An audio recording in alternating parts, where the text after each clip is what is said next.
teased enough about what I'm driving.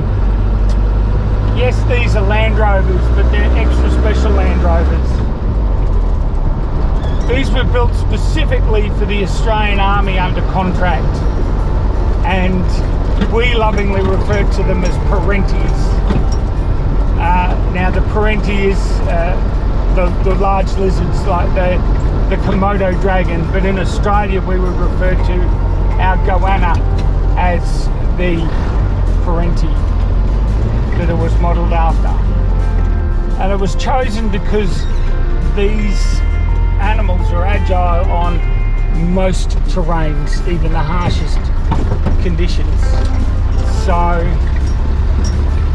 but basically they were built by Land Rovers. Yeah, they came up in a big hurry.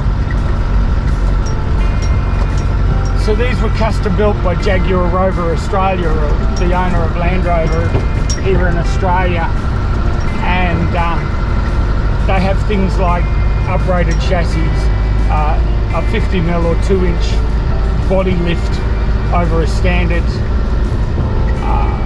Land Rover. They also have custom engines mated to Land Rover gearboxes. They did come in varying forms in both 4-wheel drive and 6-wheel drive variants. I'm driving the 4-wheel drive variant in the general service. I'm driving the general service version of that. These are now in the hands of private collectors all around the country. And sadly, I don't own one.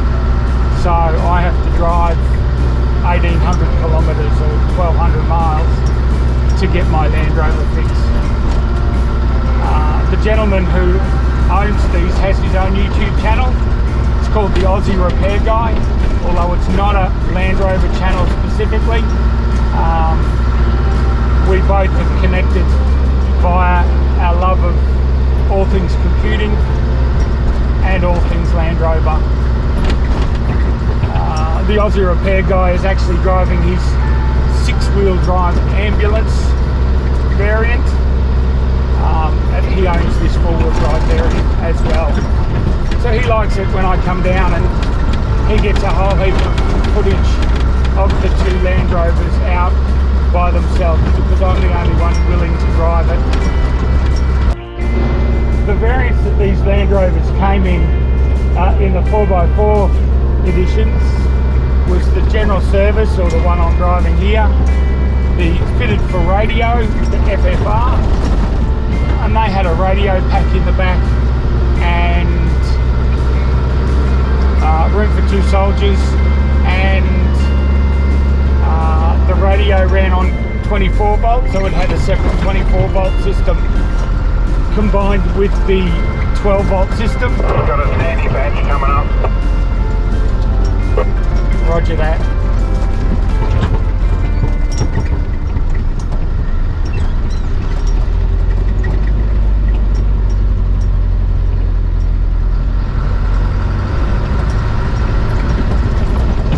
So the fitted for radios had a separate 24 volt system in them to run the radio gear. They had a long range reconnaissance version, a long range surveillance versions, and these all came in soft top. There were some surveillance vans that came in a hard top version, only 30 of those were made, and they also came in a 4-door VIP transport. Now the 6-wheel drives are an active 6-wheel drive. They